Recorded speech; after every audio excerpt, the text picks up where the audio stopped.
It is 5:30.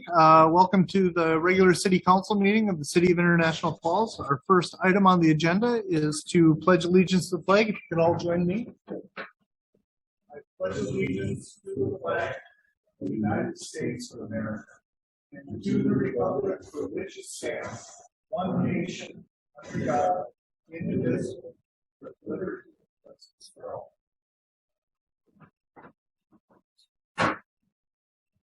All right, thank you. Just so everyone knows, we do have the Truth and Taxation meeting tonight at 6. In the event that this council meeting runs a little bit long, we will recess this meeting, do the Truth and Taxation meeting, and bring this back open. But the likelihood, in my opinion, of this meeting going that long is pretty slim. So we'll go on to the agenda. First item that we have is roll call. We have all members of the council present. Move on to the agenda. To the best of my knowledge, we don't have any additions or deletions, so the chair would entertain a motion to approve the agenda as written. Move to approve the agenda. We have a motion by Councillor Buller. I'll second it. We have a second by Councillor Holden. Any discussion? Hearing none, call the question. Aye. Aye. Aye. Aye. And I'll vote yes. Motion carries 5-0. We go on to our council minutes from the 21st of November. Chair would entertain a motion to approve those minutes. I'll make that motion. We have a motion by Councillor Holden. Second. We have a second by Councillor Deitch. Any discussion? Hearing none, call the question. Aye. Aye. Aye. Aye. And I will vote yes. Motion carries 5-0. We'll go to the adoption of payments and claims resolution.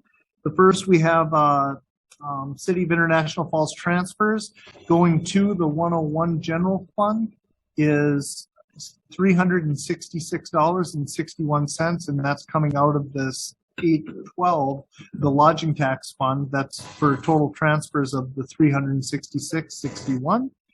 Accounts payable and claims, regular City of International Falls claims, $306,330.51. Airport commission claims of $158,879.04. Airport annual capital claims of $46,372.25. And airport runway phase 3 claims of $68,065 even, for a total of accounts payable and claims of $579,646.80. Chair would entertain a motion to adopt the resolution. So moved. We have a motion by Councillor Kraus. Do we have a second? Second. Second by Councillor Buller. Any discussion? Hearing none, call the question. Aye. Aye. Aye. Aye. And I'll vote yes. Motion carries 5-0. Move on to audience. Is there anyone in the audience that would like to bring something forward to the council that's not on the agenda? Hearing none, you'll have an opportunity later in the meeting as well. We'll go down to the consent agenda. The consent agenda this evening is going to be 3 snowplow licenses that are in your packet for Carter Kittleson, Erickson's Lawn Care LLC, and Snickers Concrete. Chair would entertain a motion to approve those consent agenda items. So move. We have a motion by Councillor Deitch. Do we have a second? Second. Second by Councillor Holden. No discussion. Call the question. Aye. Aye. Aye. Aye. And I will vote yes. Motion carries 5-0. We'll go to license renewals that include tobacco and or liquor applications. We have a handful of those. The first would be Border Bar Pizza House. They're looking for a pool table license, off-sale license, on-sale liquor license, restaurant license, Sunday liquor license, a jukebox license, and amusement games license. Elks Club 1599 is looking for a club license, restaurant license, and Sunday liquor license. IF Properties LLC, doing business as American Inn by Wyndham. Wine on sale license, 3-2 on sale license, restaurant and bar, and a restaurant license. On sale restaurant bar and a restaurant license. IYS Ventures LLC, doing business as iMart Stores. They have two of those. One is at 1709 2nd Avenue West. The other one is at 301 4th Street. Cigarette license, gasoline pump license, and a restaurant license. The second one is looking for a cigarette license, fireworks license, gasoline pumps license, and a restaurant license. And finally, Quarters Incorporated, DBA Quarters Fuel and Car Wash, cigarette license, and gasoline pumps license. Chair would entertain a motion to approve those licenses. So moved. We have a motion by Councilor Kraus. Do we have a second? Second. We have a second by Councilor Deitch. Any discussion? I assume we haven't had any problems with these, Chief? We'll move forward. I'll call the question. Aye. Aye. Aye. Aye. I will vote yes. Motion carries 5-0. Next, we have an interesting one. This is a resolution. Oh, no, this isn't the interesting.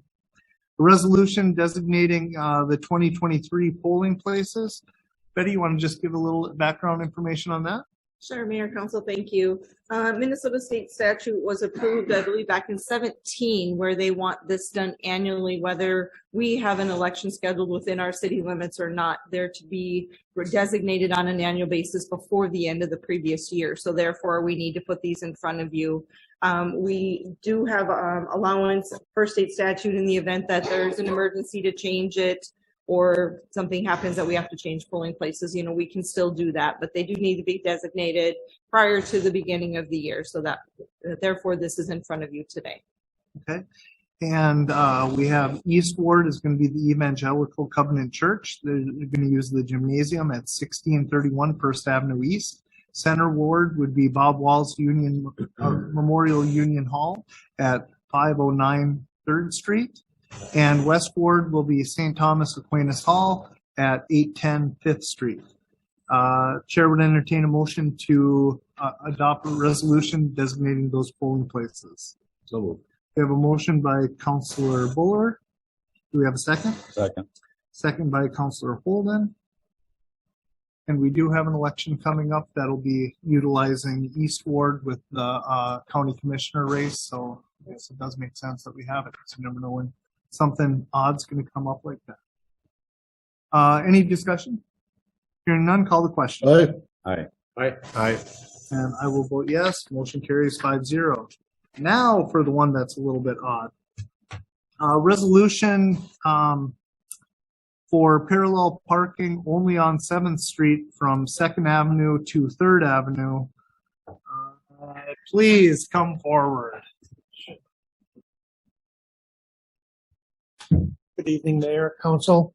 I'm Jason Fisher, city engineer and engineer with Bolton and Mank.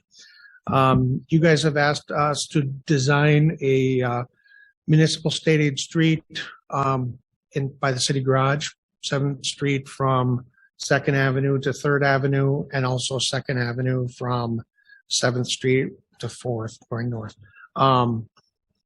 But as part of that project, we submitted our plans, designs to state aid to review, and as part of it, they need a resolution limiting parking on 7th to its width to parallel parking only. There's only a handful of spots that are parking on that. Most of them are approaches and driveways anyways, but so they asked us if we'd bring this to you. So. Okay, question? I guess the question that I had, at least in the memory that through a handful of the public works meetings, is that we were going to look at 9th Street as the state aid road rechange. No, this isn't. This is an existing state aid street. Okay. This is a project we're working on. It's to fix some drainage. We're putting that trail, extending the trail from 3rd Avenue down to the county road. We actually applied for advanced funds for this from state aid. So, okay, yeah, that's a different state aid project. We'll be working on later. Okay, that's where Betty and I talked about this on Friday, and I was like, I thought that was 9th Street, but that. Yeah, this is a previous project actually. Okay. We'll get to sooner. Okay, all right. Any concerns? Do you know any concerns that it would cause by doing the currently there's only a handful of spots that this affects, and they only do parallel parking. So it's a narrower road for, there's no perpendicular parking or angle parking or anything like that. So it's, Fair enough. So the chair would entertain a motion to make the resolution. Yeah.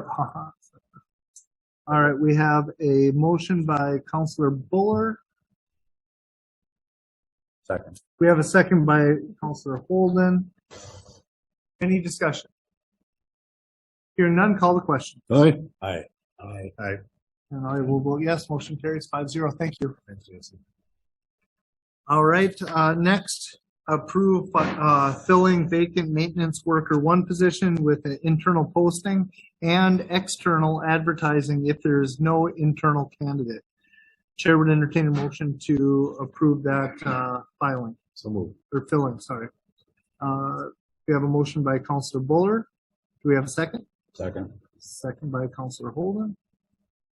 Discussion? How long is the process if we don't have someone file for it internally? I think it has to be posted for 10 days internally. And then if we have to go externally, we'd have to advertise for a couple weeks and then take applications. So it's usually a couple month process. Okay. All right. Call the question. Aye. Aye. Aye. Aye. And I will vote yes. Motion carries 5-0. Next, approve updating the emergency medical technician roster to reflect the removal of 2 inactive members.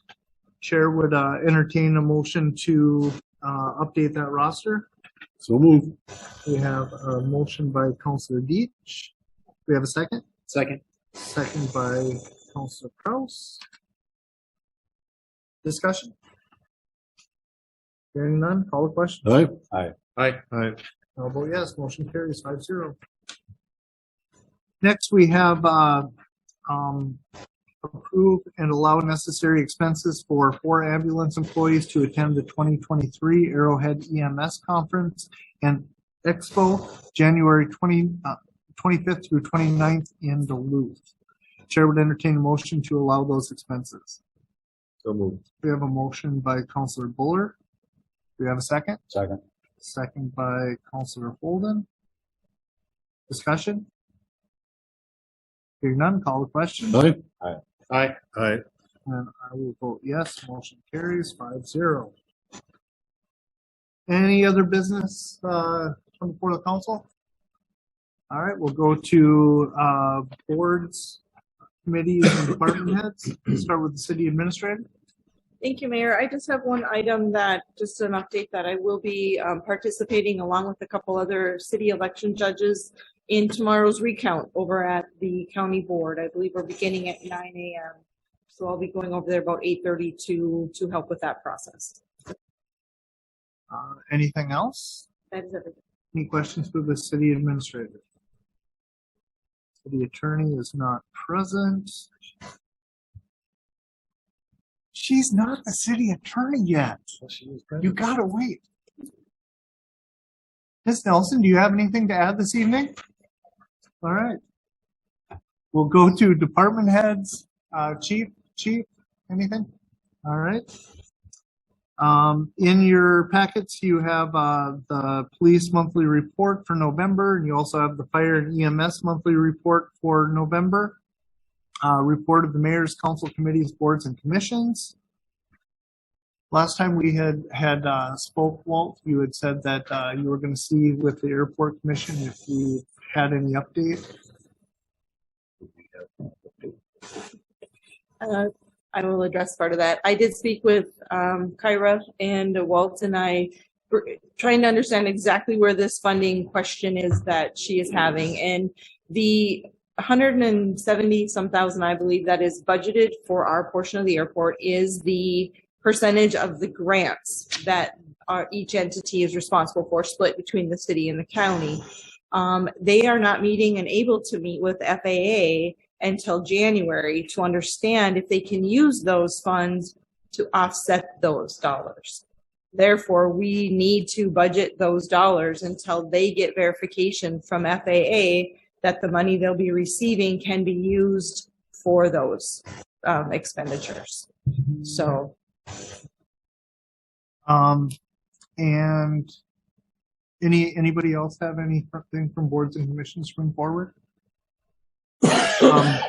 I was contacted by somebody this last week in regards to snowplow licenses. And if all the snowplow licenses weren't on the consent agenda, I would have just had a quick conversation because I think this is something that we're in place for this year anyway, so it's not anything that we would have to look at. However, this person has some concerns about snowplow license fees and what the city requires for people to get a snowplow license in the city. Their concern is that there is not a tax ID number that is needed to get a plow license with the city. And their concern with that is that the city may not be getting use tax out of that if they're not filing their proper taxes, and they're just taking it as a supplemental income. And then the other concern that he had is that he thinks that the city should have commercial insurance as necessary if they're plowing for money because of the damages that could happen to property. So it was a good conversation. I definitely think that that's something that we should at least explore in land use and legislation in 2023. But I just wanted to bring that forward that that was a call that I had received. Okay. So I'd like to see it in like a committee of the whole where you can talk about it and stuff for next year. Oh, absolutely. And I think the proper place for it to immediately go would just be land use and legislation, just to have a quick conversation about what the thoughts are, and then it would definitely be going back to committee of the whole for the full council. And as you brought up committee of the whole, next week we have our committee of the whole meeting, and I have asked the city administrator to reach out to both elected council members for next year to attend that meeting. One of the things that I also want to have a discussion with the council with is committee appointments going into the new year. I haven't had a chance to sit down with either of them nor any of the members of the council to just kind of see where people are looking at being next year and what areas they would like to sit in on. I also think that as we sit down and have a conversation for the deputy city administrator, I think that definitely should have a conversation with the two incoming city councilors to have an understanding of how the council got to that recommendation. So those are a couple of things that we have coming forward. Please. if I could add just on the snowplow license information, we do report all of our city licenses as required to the state of Minnesota on an annual basis. And they do require some sort of identification. So if somebody is personally just doing a business under their name, we are required to report that with their social security number. So the state does get that information. We do require also insurance, proof of insurance on the vehicle they're using for that purpose of plowing. So, those two items are definitely gathered, and that information is forwarded to the appropriate, bodies as well. So just additional information at this time for you. And 100%. And that's why I think bringing it to land use and legislation so we can get the correct information and everything moving forward. I think where the stipulation that they had was the commercial insurance to fix, and so again, those are conversations that make sense to have and just move forward. But I'm very certain if it's in land use and legislation, you'll probably be there. Yep. Thank you. All right. I don't have anything else under the council committees, boards, and commissions. We'll move to audience. Is there anyone in the audience that would like to bring anything forward? Hearing none. In 10 minutes, we will open up the Truth and Taxation meeting. Our next regular city council meeting is going to be on Monday, December 19th at 5:30 PM. We will reconvene we won't reconvene. We will be having a truth and taxation meeting in 10 minutes. This meeting is adjourned.